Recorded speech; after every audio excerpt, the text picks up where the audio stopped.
There are all kinds of sort of fun applications of drones and then serious applications of drones. So I think there's really a wide range of how they're used.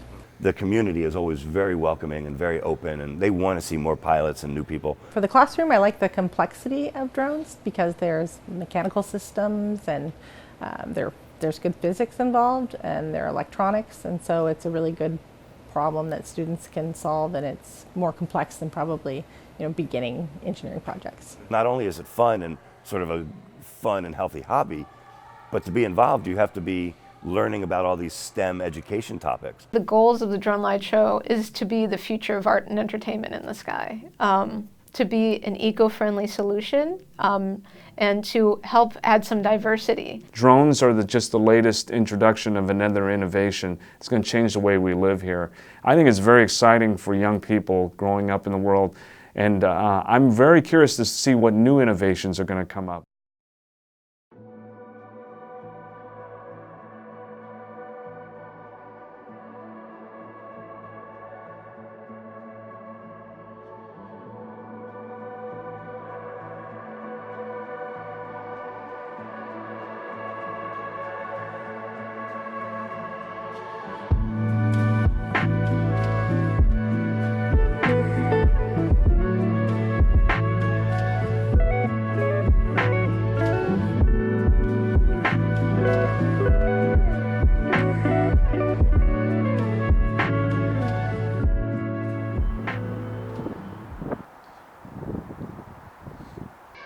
The community is always very welcoming and very open, and they want to see more pilots and new people. Not only is it fun and sort of a fun and healthy hobby, but to be involved you have to be learning about all these STEM education topics.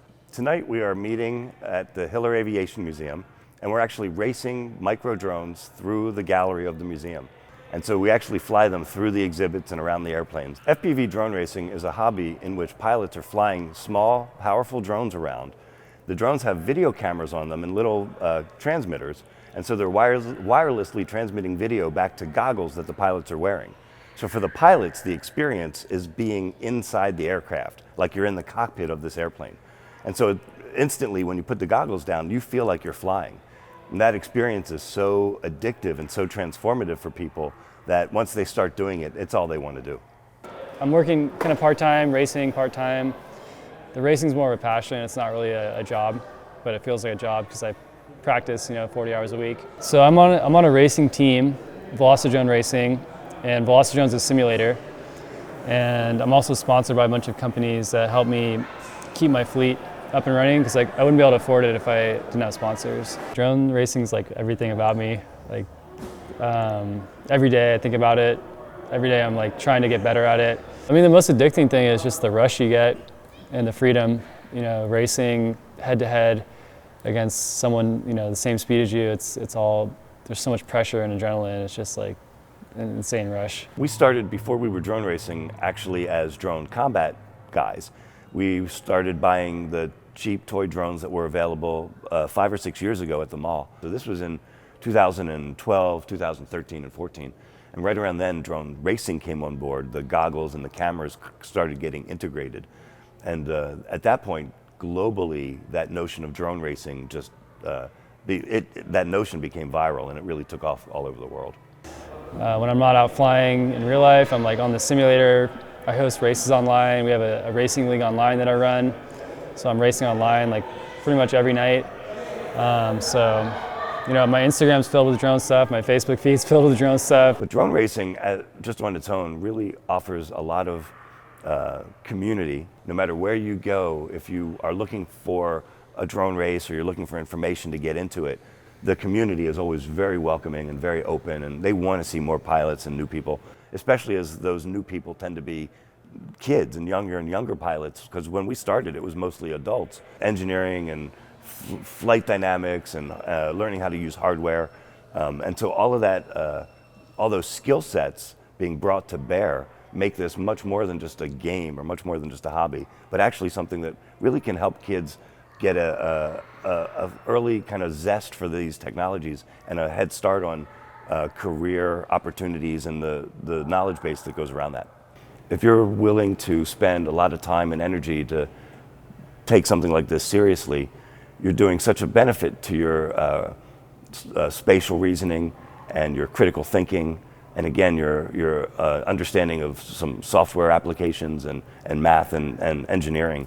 All those skills nowadays are more critical than some of the more traditional skills when it comes to readiness for jobs and employment in the future. Spending a lot of time in the world of drone racing or any other kind of tech field like that is only going to do benefit as you move forward and start looking for jobs in the future.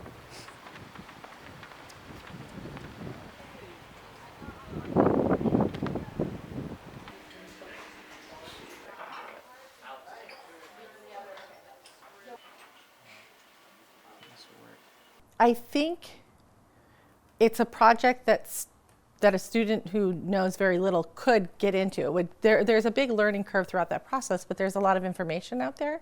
There are a lot of helpful, YouTube videos, and there are tons of drone forums that have a lot of information. My name is LYDIA CONOWAY, and I teach engineering at Mountain View High School. And I have a class of Engineering 2 students who are working on a project right now that involves building, designing, and troubleshooting their own drones. So the students have to source their materials. So I have some components here. They have to figure out what kind of flight controller they want to use. And so the electronics can be easy or can be complicated depending on the drone. Well, the first step is the research, because the teacher doesn't hold our hand and walk us through the process. There's no instruction booklet. We ourselves have to get on computers and research, what do drones normally look like, and how have other people done it. And then we see what they did and we change it a little, make it our own, make it how we want it to be. Then we make it on a computer. Then we either 3D print it or laser cut it. Then comes the electronic part, and that's the hardest part, soldering all the circuits. It's super hard work. The chances of it working the first time is not the highest. The first people who just flew their drone, the first time. What? Some challenges in flying our drone is getting our drone to fly. Lots of people don't realize that you have to set each individual motor. You have to set the power that it spins at. You have to set them to spin at the same time. Everything is a lot of manual work that you don't even think about. I definitely learned the value of trial and error. In the real world, pretty much nothing's gonna work the first time, so you have to keep attacking it and improving and seeing what went wrong and what you can do next time. A lot of good skills for programming and soldering and building and doing research, and I think a lot of this will help me in later projects. I think anytime you have something physical, it's really fun. So having something that lifts itself off of the ground is exciting when it works. It started to get really fun once all the pieces started to fit together, and especially when we started cutting, it became a physical thing that manifested, and that was very satisfying. Students get really excited when they're successful, and they get really frustrated when they're not having success. And so when you finally come together and you finish the project and it works, they're jumping up and down and they're running around and they're screaming, they're taking videos, they're adding GoPro cameras, and so they're really proud of what they've done, and they should be, because it's not an easy problem. Definitely dealing with things like mistakes and having to not exactly start over, but having to redo steps, learn it better. Compared to when I started in Engineering 1, I've been able to kind of take criticism a lot better for the most part. That's probably something I'll take away from this class. It was definitely a lot of fun to do this, and I'm about to go to a university level course for engineering, not super soon, but once I start kind of putting that into practice, I feel I'll have more resources and abilities to really add more to it. Overall, I think this is a great experience. You always look at drones, but you don't actually know the hard work that goes into making them, and being able to actually hands-on deal with it, you get a whole new understanding, and I'm really glad that we did this project. So the goal of this class is to expose people to all of the possible careers in tech, both engineering. So right now, most of the people who design the boards that you have in all of your electronics components are in their 50s and 60s, and there aren't very many people younger than them in that career.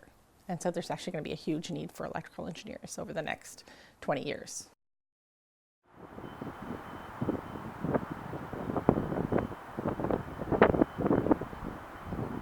What Intel tries to do with the drone show is to demonstrate the many different types of technologies capable of developing and delivering to the marketplace, including the technology that makes it possible for drones to fly with different color and fly in formation and communicate through radio frequency to one pilot on a ground station. We use drones to create the future of art and entertainment in the sky, and mainly a very eco-friendly alternative to fireworks. What's cool about drone light shows is that we have one controller, one pilot, and they control how many drones that we need, so all the way from maybe as small as 100 drones to 1,000 to 2,000 drones. If you watch the opening ceremony of the Pyeongchang Winter Olympic Games, it was impressive. Intel demonstrated its drone technology with 1,500 drones flying in formation.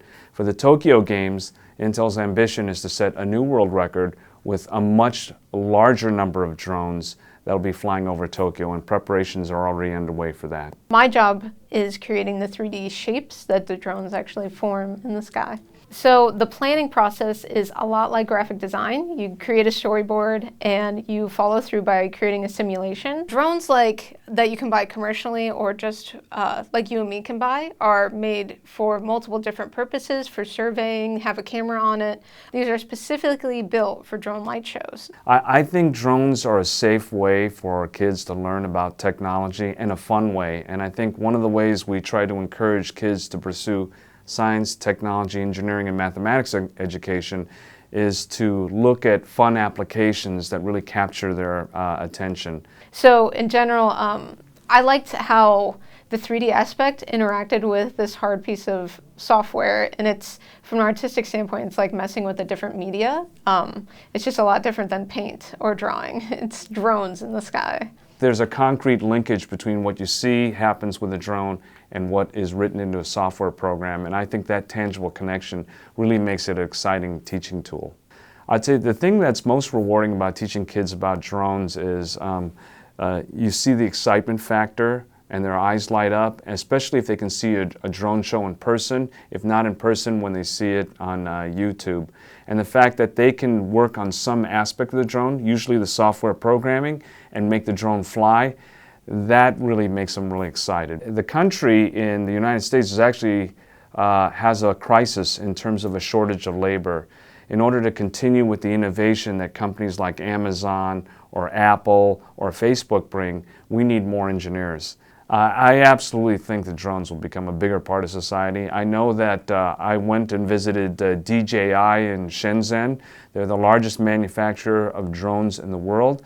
I asked them, hey, who buys most of these drones? And the question, the answer I assumed would come back would be companies for commercial purposes. And the number one market for DJI is in the United States, and it's for consumer use. What that's telling me here is that there's really a lot of interest in the general population. I don't think that's going to wane. And now companies are starting to look at how to use drones for commercial purposes. I think you're going to see a lot more drones throughout the airwaves very shortly.